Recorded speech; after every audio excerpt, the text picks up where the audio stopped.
Yes, selamat kembali lagi ke sesi 4 segmen 4 di podcast Sela. Terima sama kasih. Opa Vincent. Dan Nuna. Opa. Jadi ini sebenarnya kita Fajar. ngobrolin tentang bagaimana Korea menguasai dunia sebenarnya. Iya kan? Iya, Suka nggak suka. Betul. Teman-teman yang suka Korea ya yang dengerin podcast Sela, kita bukan lagi ngomongin preferensi kalian, cuman bagaimana strategi mereka mereka. Benar-benar strategi cerdas ya. Cerdas untuk menguasai perekonomian, intinya lewat budaya, film, makanan dan lain-lain. Ngomongin peradaban makanan. ya. Tadi peradaban gimana, Jar? Lu kan bilang tadi iya banget nih bisa mempengaruhi peradaban. Itu gimana, Bar? Menurut lu nih, Bar? Bar lagi. Kok Jar? Kok salah? Kok salah? Nervous. Aduh, kok bingung sih? Oke, sok ya. Belepotan nih. Ya kan kayaknya pembagian perubahan manusia gitu kan, dari kaum yang sebelumnya mungkin cuman berburu dan meramu, itu semua kan kepentingannya untuk makan ya. Makan betul. Ya. Dimulai dari situ, terus nanti makin advance. Terus mungkin katakanlah misalkan sekarang nggak ada perang, tapi sebenarnya kan kompetisinya selalu ada. Perang kan juga bagian dari kompetisi. Betul. Jadi mungkin perang budaya, perang wacana gitu. Dan memang makanan pas. Kayaknya dia yang bikin, kalau emang makanannya udah kena, kayaknya yang lain bisa kena sih kayak gitu. Nah, kayak ibu-ibu juga kan politiknya suka makanan dari perut.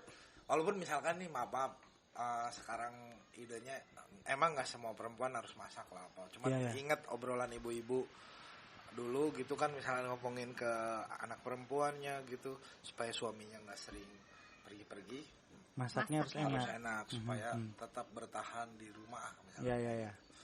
Ya kayaknya memang makanan itu politikal, terus nantinya tujuannya buat mengasah peradaban juga gitu. Iya. Dari situ gitu.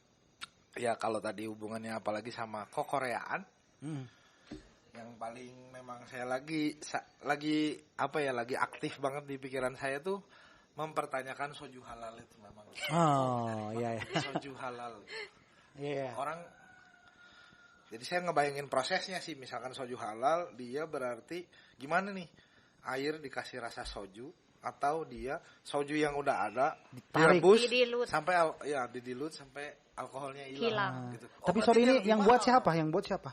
Ada dari Korea atau ada yang dari Korea juga. Dari Koreanya. Jadi mereka aware juga ya? Kayak Beer Zero. Iya, karena mereka biar masuk ke sini kan. Oke. Biar masuk pasar ya? Pasar, bahkan kayak ramen-ramennya udah enggak pakai babi. Jadi udah tersertifikasi ya, halal kayak gitu. Iya, salah satunya mungkin supplier makanan halal gitu yang dari luar gitu. Korea ya, sama Jepang ya. Iya, sama Jepang. Karena salah satu negara yang memang menyumbang orang-orang yang menyumbang yang besar gitu terhadap Korea dengan konsumsi fansnya itu konsumennya. Nah, dari Indonesia salah satunya, makanya mereka mau tidak mau memfasilitasi di sini. Kekurangannya memang nggak bisa misal babi dan alkohol itu jadi masalah. Ya udah mereka bikin yang non babi. Iya sih, sebenarnya dari beberapa tahun lalu kan sebenarnya pernah gue baca di salah satu artikel bahwa bisnis berbasis halal itu bakal jadi satu hal yang besar banget di hari ke depan. Kosmetik karena halal, melihat Indonesia makanan. Atau enggak negara-negara yang menjadi sebuah target market itu umumnya banyaknya Indonesia lah khususnya, kayak itu kan kita berapa 250 juta ya. Kebayang kalau lu bisa menguasai pasar halalnya di situ, itu kan bisnis gede ya. Misalnya gue nggak perlu mikir yang lain gitu. Itu sebenarnya kalau gue jadi memang make sense sih Korea dalam segi ekonominya, dia mikirin soju halal walaupun asang susah kan mikirnya lu gimana ini kumaha sih konsepnya. Tapi sama lah kayak bir jadinya gitu, zero alkohol gitu. Belakangan ini juga kan tren mocktail juga jadinya ada. Kemarin lihat ada gin halal, bukan gin halal, nggak disebut halal sih, cuman zero whiskey zero gitu, ada gitu. Ya. Itu mirip kayak tau nggak hamburger tapi vegan gitu. Tapi si dagingnya tuh bener-bener rasanya daging banget, tapi gini. Nah, pengen ada perasaan makan dagingnya tapi nggak salah gitu secara nurani teh ke personalnya nggak salah. Tetap dapat experience-nya. Iya, karena kan dihajarnya di situnya, bener nggak? Dibombardirnya kan di experience jadi kayak Korea kayak gini. Iya. Walaupun memang menariknya kalau Korea dengan Jawa Barat menariknya karena banyak kita lihat di film-film mereka suka lalap juga ya. Ya dibungkus ya benar. Ya mencocol daun-daunan dengan sambal lah gitu kan ya, dengan sausnya gitu. Terus secara umum mereka juga makan pedas kayak di sini. Terus apalagi ya menariknya tuh emang karena kayaknya udah ada slot buat nyambunginnya juga. Kayak ada kesamaannya udah ada ya benar. Sama apalagi ya kalau ngomongin soal makanan dengan peradaban, ya karena ini mah kan urusannya tentang manusia banget ya. Jadi kayaknya Amerika juga kan ngalamin permasalahan gara-gara cara makan dan tingkat konsumsi. Iya benar. Gitu-gitu. Jadinya mungkin kebanyakan makan orang jadi lebih. Mobilitasnya kurang. Segala macam. Iya. Jadi makan tuh memang sekompleks itulah menjalar permasalahan. Dari yang paling personal, karakter personal terbentuk sampai yang peradaban gitu. Iya benar. Belum lagi kalau misalkan isu-isunya agak-agak ke religius gitu. Misionaris ini. Iya. Memasukkan minyak babi ke dalam gitu kan. Banyak banget gitu sih. Entah itu berita asli ataupun berita bohong. Jadi isu juga ya. Salah satu tools ya buat karena itu kan hal yang paling dekat kayak si Fajar tadi bilang, itu sesuatu yang dimasukkan ke dalam tubuh terus dimakan. Jadi itu tuh bisa jadi sangat sensitif banget kalau lu mainin isu di sekitarnya, benar nggak? Iya. Jadi kalau makanannya sendiri lu bisa bangun sesuatu di cerita di sampingnya, narasinya itu bisa dimainin, benar nggak? Iya. Sehingga nanti peradaban bisa terbentuk dari situ dalam jangka waktu yang panjang ya. Jadi kalau menurut lu nih Jar, mungkin ya tadi sempat ditanya sih di segmen sebelumnya, akan berubah peradaban di Indonesia katakanlah jadi agak-agak semi-semi Korea. Ke Korea-Koreaan gitu. Mungkin banget. Kalau dilihat-lihat juga, atau kadang-kadang saya suka mikir yang kata beberapa teman saya, kamu mah kejauhan misalnya gitu.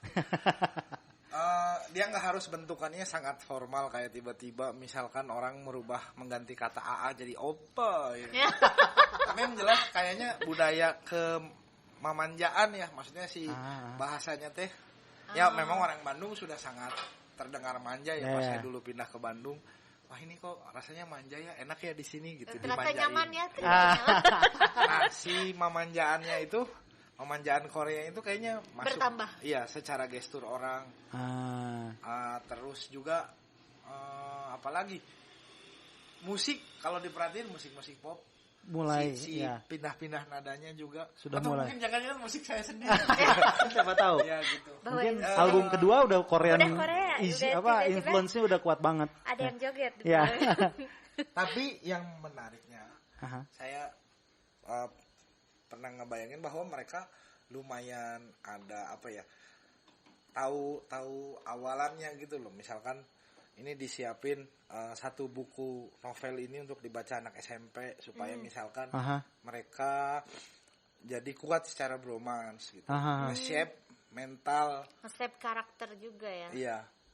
Nah, mungkin Indonesia perlu juga kali ya. Nggak harus budaya Koreanya dilawan gitu. Oke. Tapi mungkin nggak asik kan cuma jadi konsumen doang gitu. Nah, itu dia. Kitanya harus punya karakter sendiri ya. Iya. Walaupun dari sudut misalkan saya produsen, jualan makanan juga, ya seneng banget orang gitu. Iya. Tapi masalahnya kadang-kadang pas yang saya bilang jadi konsumen doang, kadang-kadang ya ada yang keputus, ada yang jadi fanatik gitu ya. Iya. Kadang-kadang nggak tahu tung-tungna gitu. Ujuk-ujuk misalkan anak Ciburial gitu terus jadi Seoul banget gitu. Emang agak jangar pasti ya gitu kan. Anak ujung berung yang bener nggak di Pati Ukur tuh Little Seoul katanya di Pati Ukur. Oh iya. Wow. Nggak tahu ada yang nyebut sih, gue pernah dengar selintingan. Apanya ya, emang mirip ya? Ya tempat makannya bener nggak Ri? No, ini kata produser kita iya tuh, kata si Ari ternyata di Pati Ukur. Jadi sebenarnya kita sudah mendekat ke sana. Anak di Pati Ukur lu bayangin tiba-tiba Little Seoul. Karena kayak Serambi Mekah. Tadi mungkin yang desa apa tuh yang warna-warni Little Busan itu. Iya, Little Busan. Korea Condong. Kan ada lagunya kan bahkan Korea Condong. Itu menurut saya satu karya yang mengandung kritik tapi juga dengan ide humor. Gitu. Iya, ide humor juga gitu di Korea Condong. Dark sedikit dark sih. Iya. Komedinya dark pisan. Karena maksudnya tingkat konsumsi yang konsumen dalam artian konsumen yang tidak sadar. Iya, digiring gitu. Asal makan itu sampai ke tingkat pemerintahan mungkin. Iya, benar. Hancurin rumah, bikin taman Korea.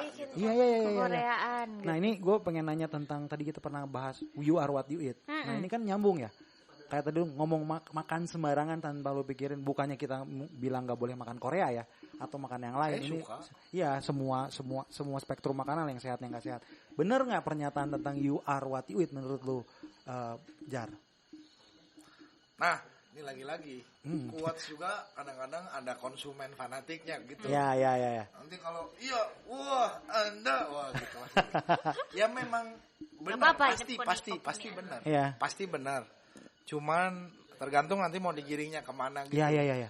Ya karena gimana mau ditolak lagi perkembangan manusia, society-nya, peradabannya, sivilisasinya itu dari bagaimana manusia menghadapi makanannya gitu kan. Iya, benar-benar. Mengurus makanannya ya, jadi kayak gitu. Jadi termasuk berarti maksudnya itu tuh kayaknya bisa lebih expand lagi sih. Karena pas kita makan, kita sebenarnya nggak konsumsi cuman makanannya. Apalagi kalau perihal obrolannya kayak gini ya, kita mengkonsumsi budayanya juga. Budayanya ya. Enggak, ini masuk suaranya dipegang aja. Maaf loh sobat Sela ini. Rada usir. Dari tadi kan seringnya ditanya terus. Saya nggak boleh nanya. Oh iya boleh. Boleh. Ini coba. Kakak Ipit kenapa suka lihat bawah ya? Lihat bawah. Ada contekan. Ya. Dibuka deh. Ya, jadi kita lagi berusaha. Biasa kan kayak waktu SMA gitu. Ya. Open book. Rock gini di paha gitu. Ya itu sih you are what you eat memang menarik sih, itu memang tapi memang gue tahu pengaruhi banget kayak misalnya waktu kita menyerahkan ada satu momen di mana manusia mulai menyerahkan budaya masaknya ke restoran. Ya. Itu ngubah banget sebuah course peradaban. Jadi awalnya kan manusia mau masak ya. Merubah karakter merubah juga. Semua, keluar bisnis baru yang namanya bisnis restoran dan makanan. Jadi kan kalau sejarahnya makanan tuh kayaknya berburu dan meramu. Terus ketemu kan pertama kena api ya. Oh bisa nih makanan, tapi ingredientsnya cuman yang bisa ditempel kayak barbecue base, tapi keluar mangkok keramik. Di situ mulai keluar ide masakan. Saat daging A disampurin di dalam air, diinfuse sama rasa-rasa bumbu-bumbu lain kayak lada apa. Nah, jadi makanan yang berbentuk sesuatu yang memang disebut masakan. Nah, berjalannya waktu sampai satu titik manusia berkembang peradabannya, dia butuh spesifikasi pekerjaan. Fajar ingin menjadi penyanyi yang sangat total, Ipit pengen jadi researcher yang sangat total, gue pengen jadi seniman yang sangat total. Jadi less waktunya. Kita harus ngabisin waktu lebih banyak dalam pekerjaan kita. Nah, yang kita lepasin masak. Karena itu kan hal yang udahlah. Nah, dari situlah mulai kita mikir beliin aja ke orang lain. Restoran mulai ini ada satu kekosongan nih, orang-orang butuh makanan. Bikinlah bisnis restoran. Nah, itu benar-benar ngerubah satu momen yang ngerubah peradaban manusia. Jadi akhirnya yang ngambil ini adalah si fast food yang paling benar. Karena yang mikir kayak Fajar kan belum ada ya. Fast food kan makanan cepat, makanan jadi, kualitasnya nggak sehat. Yang penting orang-orang ini kenyang dan bisa menjadi mimpi-mimpinya mereka kejadian. Nah itu sebenarnya yang gue lihat segimana kuatnya makanan bisa mempengaruhi, ngegeser gitu, ngeflip sebuah trajektori sebuah peradaban deh. Tapi mungkin nggak cuma tadi yang mikir kayak Fajar belum ada, udah ada dan kalah semua. Gitu. Kalah dengan chain bisnis. Iya, karena kan semakin banyak mencapai orang, semakin banyak wilayah yang radiusnya makin gede ya, dia makin kuat ya. Apalagi kalau ngomongin peradaban berarti ya mempengaruhinya harus luas ya. Susah mungkin kita bilang peradaban RW 7 Ciburial. Enggak disebut peradaban ya itu. harus bilang minimal mungkin cimenyannya gitu. Iya. Kalau peradaban ya benar skalanya lebih gede ya. Sedangkan untuk usaha-usaha yang super spesifik dan super care kayak Fajar itu agak effortnya kan agak berat kan sebenarnya dibanding sebuah restoran yang nggak peduliin masakannya tuh gimana, cara preparationnya yang penting jadi, yang penting kan dia ngejar quantity untuk nge-reach sebanyak orang itu gitu, yang akhirnya ngerubah peradaban. Mungkin dia peduli, menurut saya sih pikir mereka sangat peduli, tapi kepeduliannya terhadap profit. Oke, benar. Bukannya dia nggak peduli sih, tapi peduli banget tapi kepada profit. Gitu. Iya. Ini saya juga sebenarnya pengen kepada profit. Pengennya dua-duanya gitu ya. Nah, ini tuh jadi pertanyaan sekarang ada nih fenomena celebrity chef ya. Itu tuh bisa nggak sih jadi agen perubahan atau agen pembentuk peradaban juga yang bisa menyampaikan meaning dari proses masak atau makanannya itu sendiri, tapi juga profitable. Menurut Kak Fajar gimana? Menurut lu gimana sebagai orang yang sudah berkecimpung dalam mungkin mereka kan bikin tren banget kan? Bikin kayaknya tren banget. Shaping the decision making dari konsumen gitu. Tapi kalau menurut saya pribadi itu tren perayaan itu agak bermasalah. Maksudnya kalau kita lihat dia sebagai apa ya? Nggak tahu istilahnya. Kalau ini orang yang jadi referensi lah misalnya. Oke, tapi kadang-kadang selebritis tuh nggak cuma referensi ya. Oke. Ya kadang sekarang kita ngomong budaya podcast makin luas, banyak yang pengen bikin podcast segala macam gitu. Seperti kita. Itu merubah. Ya, biasanya kita ngobrol tapi kita coba asah lagi obrolan kita, terus kita bagiin ke orang gitu. Tapi kadang-kadang kalau fenomenanya celebrity chef nggak menampik, dia juga sebenarnya untuk selalu bikin metode baru dari intinya nanti si profit jualannya gitu. Jadi sebenarnya lebih berat ke bisnisnya ya? Iya, bisa kalau si masalah perselebritian bukan masalah bisnis sih, tapi konsumsi itu gitu. Jadi mungkin kalau tadi ngomonginnya orang paling enggak memang pasti nggak semua orang sempat masak. Lagian emang mungkin itu division of labor aja. Iya. Cuman kan akhirnya cuman jadi konsumen. Ada nggak enaknya gitu ya, apalagi kita terputus dari jaringan pengetahuannya gitu. Iya benar. Pokoknya karena ini ada satu kekuatan besar yang bilang ini bagus, lo harus makan ini. Terus semua paket kesadarannya juga sebenarnya nggak sadar amat, dikirim aja disuplai gitu. Diarahkan gitu ya. Ya nggak oke sih rasanya gitu loh. Oke. Dan akhirnya nggak ada berbagi laginya juga. Relationship sama makanannya aja juga jadi hilang ya. Iya, kalau lu cuman makan daging, tahu nggak lu bakalan gini misalnya. Kalau lu makan MSG terus lu gini. Kayak tadi MSG bikin bodoh ya. Makanya saya pikir malah ada fenomena yang menarik tuh, bukan celebrity chef, tapi dia stand up comedian bikin persona Uncle Roger. Kita bahas Uncle Roger abis ini ya. Ini itu menurut saya cocok sama pertanyaan tadi Uni Ipit. Oke. Kita bahas di segmen berikutnya ya. Iya, oke. Balik lagi. Masih di podcast Selayang. Podcast Selayang udah mulai menggelap ya. Jadi tadi sempat ada settingan-settingan baru yang bakal dipasang, asik. Iya. Udah bisa lihat ya ada. Dan suara-suara ayam juga mulai menghilang. Nah, dia udah mau tidur semua ayam-ayam. Tadi kita lagi ngomongin. Terakhir tuh ngobrolin siapa? Uncle Roger. Uncle Roger, siapa itu Uncle Roger? Gue nggak tahu. Coba gimana Jar itu? Kakak Fajar. Uncle Roger itu dia sebuah persona ya di YouTube. Oke. Sini bolu. YouTubernya sekaligus stand up komedian. Sorry, dari mana dia asalnya? Asalnya orang Malaysia. Oke, orang Malaysia. Terus dia pertamanya bikin komentar soal video-video. Tadi soalnya nyangkut dari celebrity chef. Ada celebrity chef. Celebrity chef bikin video masak. Nasi goreng telur gitu kan. Terus dia bikin video karena lagi booming kan ya, ngomentarin video reaction gitu. Ya, ngomentarin. Oke. Nah, itu bagus sih, maksudnya banyak faktor-faktor yang dia kombinasiin, termasuk kayak omongan soal isu ras, jadiin bahan bercandaan kayak gitu-gitu. Dan semuanya kayak yang emang udah di ujung-ujungnya gitu, tapi dia ngombinasinya bagus gitu. Nah, dia ngomentarin soal MSG juga.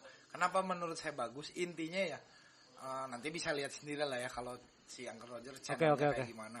Cuman dia menurut saya lebih progresif karena akhirnya dia banyak memantik pertanyaan sih. Benar. Dari tindakannya dia itu.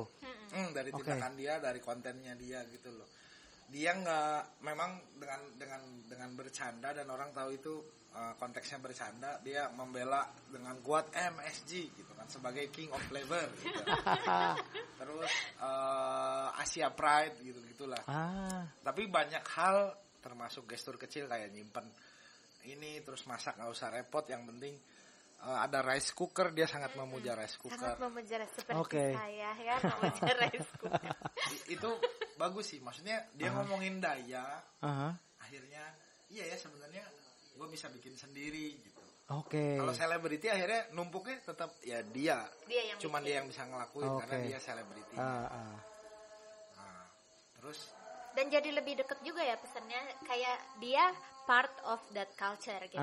Dia nyampeinnya kayak gitu. Kalau aku sih lihatnya dia part of that culture, maka dia menyampaikan itu tuh lebih apa ya, kayak lebih dari orang. Gitu.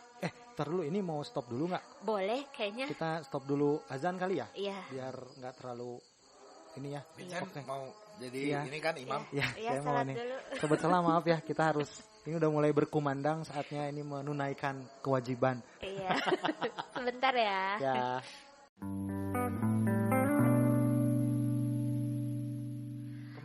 Kembali lagi setelah jeda azan maghrib. Sobat Salah, kita kembali lagi. Tadi sampai ke... Tadi kita habis ngomongin selebriti chef ya, dan Uncle Roger. Roger. Sekarang ini balik lagi nih ke pembicaraan kita sebelumnya tentang you are what you eat. You are what you itu eat. Itu jadi jargon banget nih sekarang. You are what you eat. Dan itu jadi jargon juga untuk mempopulerkan konsep healthy food. Ya, healthy food. Makanan-makanan yang sehat gitu kan, makanan-makanan bahkan yang berasal dari alam, natural, organik dan lain-lain. Nah, kalau menurut konsepnya, menurut opininya Kak Fajar sendiri, perlu nggak sih kita mengikuti yang healthy food seperti itu? Atau ada konsep lain ada konsep lain tentang healthy food? Kalau masalah perlu ya, setiap orang saya rasa perlu sih. Untuk apa? Mengkonsumsi yang sehat, jelas lah. Kalau yang pengen umurnya lebih panjang gitu. Terus belakangan juga umur tidak ada yang tahu kecuali saya. Ingat ada SMS WhatsApp blast gitu dari teman soal hati-hati jangan makan nasi padang, suamiku masih muda udah meninggal, makan nasi padang segala macam gitu. Terus belakangan juga ada teman, aduh gue lagi mikirin ini caranya biar nggak makan nasi lagi kayak gitu. Terus kalau kita agak ke politik sedikit, mungkin Bapak Harto dengan revolusi hijau, pangan, revolusi hijau ya. Iya, revolusi pertaniannya gitu yang akhirnya mungkin semacam mengkondisikan supaya orang di Indonesia yang beragam ini makannya beras semua gitu. Mungkin kalau boleh nambahin tuh si statement atau jargonnya nggak boleh berhenti sih. Masalahnya di situ kayaknya. Ketika jargon berhenti dia jadi kiblat, dia bermasalah. Jadi bukan cuman you are what you eat, tapi you are how you eat. Mungkin kayaknya buat turunan-turunan berikutnya gitu ya. Iya, itu penting diperhatiin. Maksudnya kalau akses pengetahuan yang nggak ada, sama aja mau healthy food, junk food gitu. Tahu dari mana itu sehat gitu kan. Bisa jadi kadang-kadang klaimnya yang lebih besar daripada kita benar-benar tahu gitu. Karena kan tadi masalahnya kita mempercayakan makanan kita ke orang lain. Jadi komunikasinya tetap perlu lah. Maksudnya nggak cuman kayak masalah klaim doang, klaim bahwa ini healthy food gitu. Karena kan tadi kayak di sesi-sesi sebelumnya ngomongin MSG gitu. bisa jadi banyak makanan yang sehat, ya. Tapi lagi-lagi terpotong masalah selera ataupun dari efek luarnya terpotong masalah pengkondisiannya. Entah tadi kayak Korea gitu, terus ataupun masalah makanan sehat kayak gitu. Terus. Jadi lebih penting bagaimana makannya, proses makannya dibanding makanannya itu sendiri. Enggak bisa dibanding. Apa berkesinambungan. Gitu. Setelah lu tahu apa yang lu makan, terus cara makannya harus dipikirin gitu ya. Ya. Atau cara makan termasuk cara mendapatkan makanan dan cara mendapatkan ya. Gitu. Karena kan permainannya si healthy food tuh biasanya sama kayak tren vegan sih, jadinya bisnis baru jadinya gitu. Jadinya bisnis, iya, ladang jadi, bisnis. Jadi kalau memang idenya adalah menyehatkan supaya umur tidak semua panjang umur gitu, itu kan ide yang semua orang mau ya. Dan kita perlu memang ya kalau lu banyak pengen ngerjain sesuatu ya kalau lu nggak sehat kan jadi tertahan juga.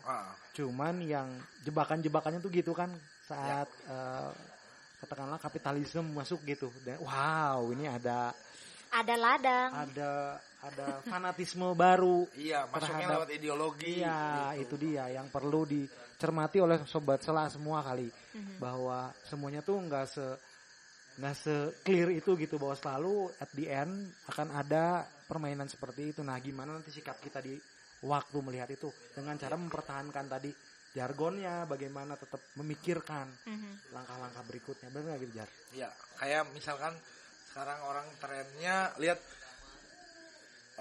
nge-gym badannya kayak gimana gitu. Terus tiba-tiba misalkan menjauhi nasi gitu kan, nasi segala macam. Tapi orang Korea gitu yang saya temuin ya waktu di sana enggak ngurangin nasi. Makan nasi. Makan nasi banyak. Tapi jalan kakinya banyak. Nah, itu yang kita akses pengetahuan terpotong ya. Jadi jalan kaki dan enggak cuma nge-gym gitu. Kakak saya nge-gym terus tapi jarang jalan kaki, kena asam urat juga gitu. Jadi how-nya itu benar ini banget, benar gitu. How the lifestyle kita juga ya. Dan yang paling penting bukan statement menurut saya ya, yang paling penting pertanyaannya. Jadi bukan you are what you eat, tapi what you eat gitu. What you eat ya. Jadi all statement kayaknya gitu ya, kayak ngedoktrinin banget gitu. What you eat. Terus what you eat, how you eat gitu. Ya. Sebenarnya turunan dari itu sih, turunan dari you are what you eat itu kayak you are what itu kayak ide besarnya, kecil-kecilnya sebenarnya harus dipikirin tuh kayak gitu. What you eat, how you get it gitu kan. Banyak banget sih. Kalau misal kita terpaku misal sama satu tren makan gitu ya. For example vegan food gitu kan, atau organik atau gimana gitu.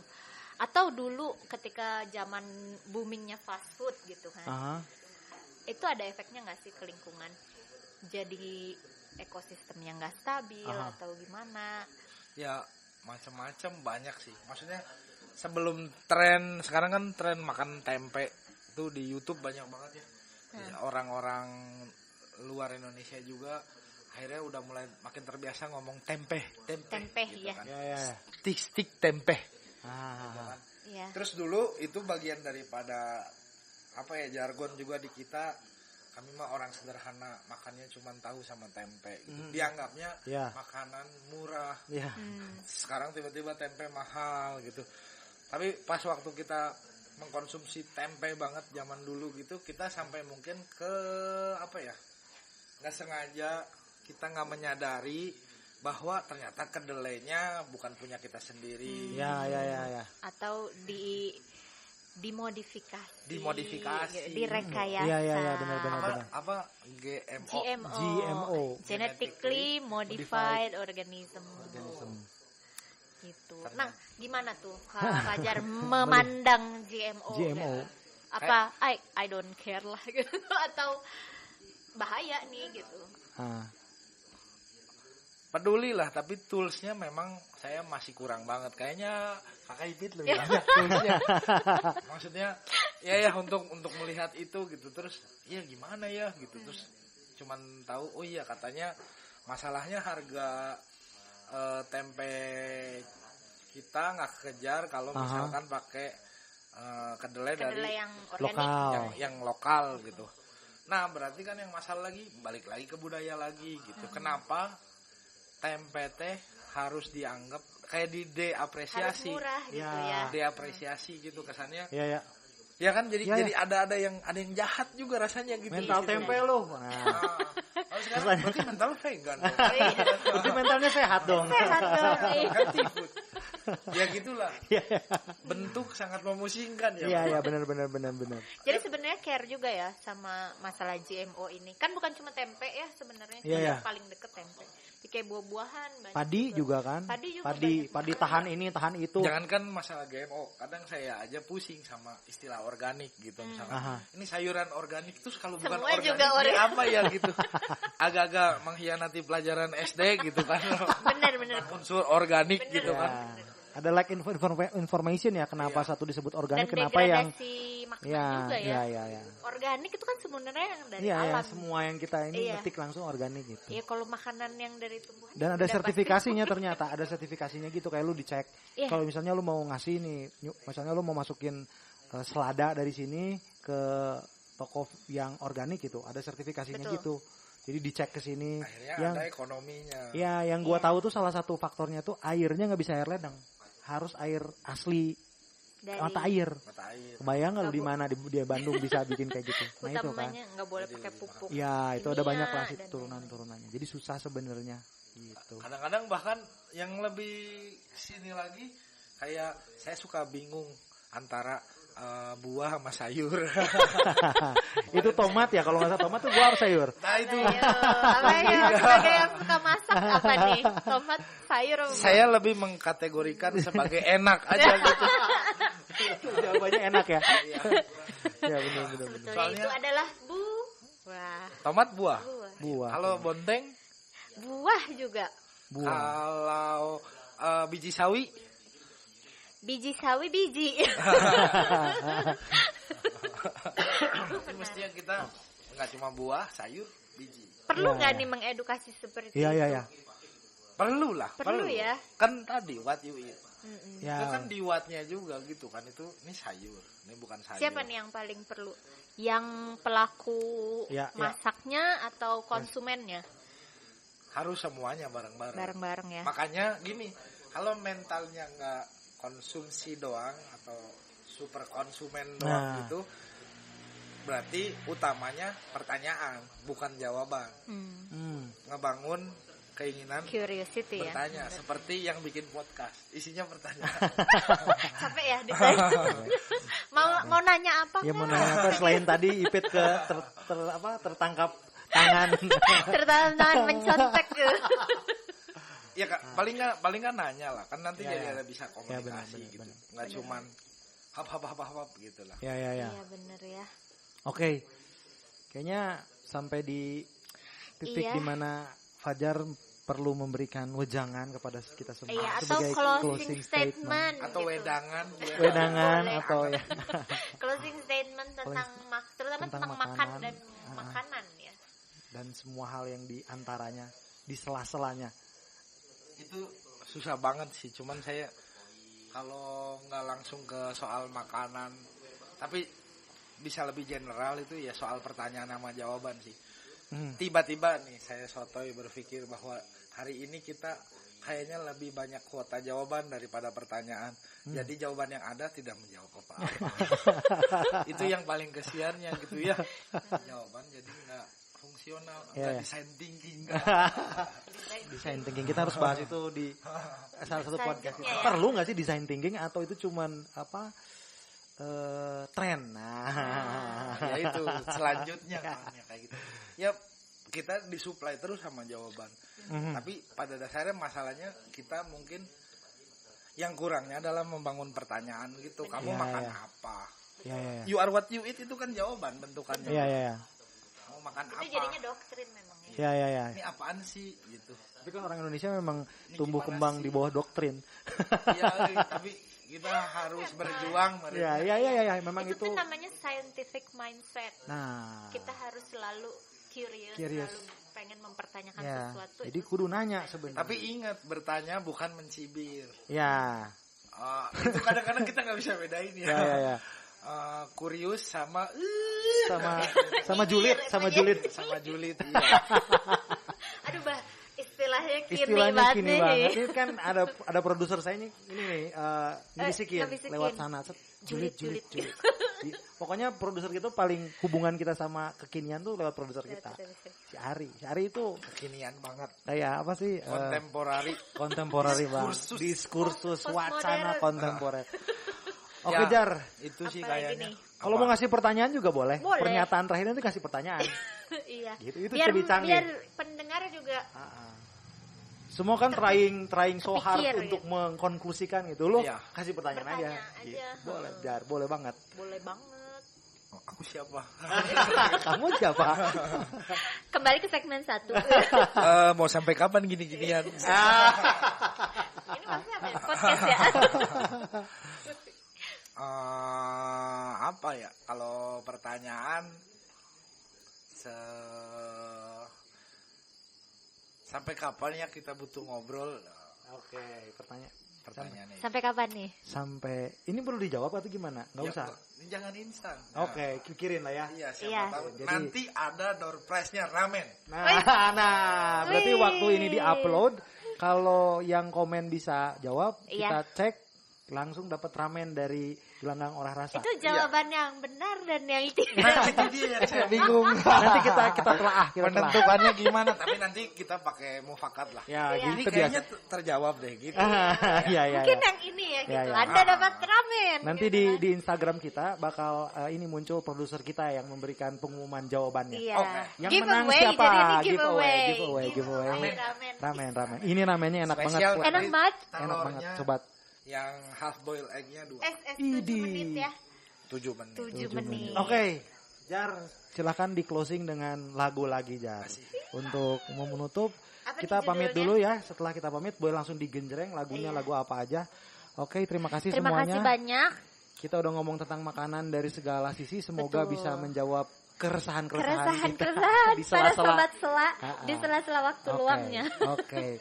Terima kasih, saya Vincent. Saya Ipit. Kita sampai jumpa lagi di berikutnya. Silakan, Jar. Silakan, Kak Fajar. Sedap.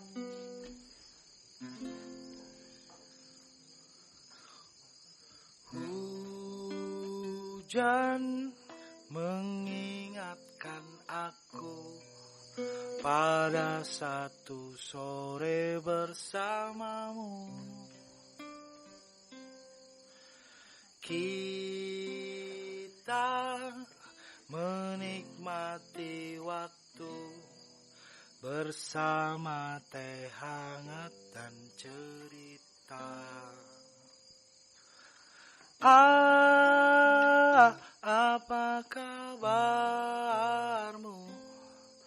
Waktu hujan datang kali ini.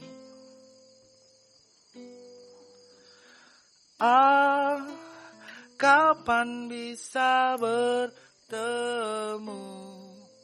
Ku habisi rindu yang terlalu.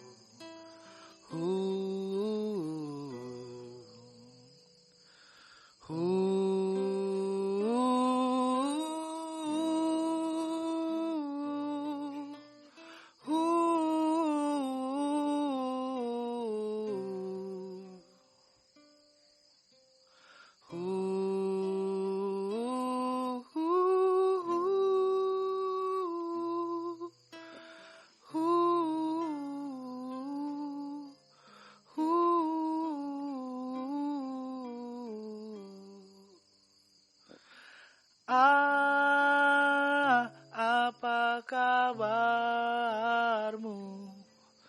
Waktu hujan datang kali ini.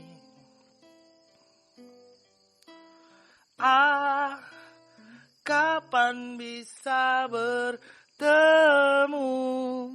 Ku habisi rindu yang terlalu.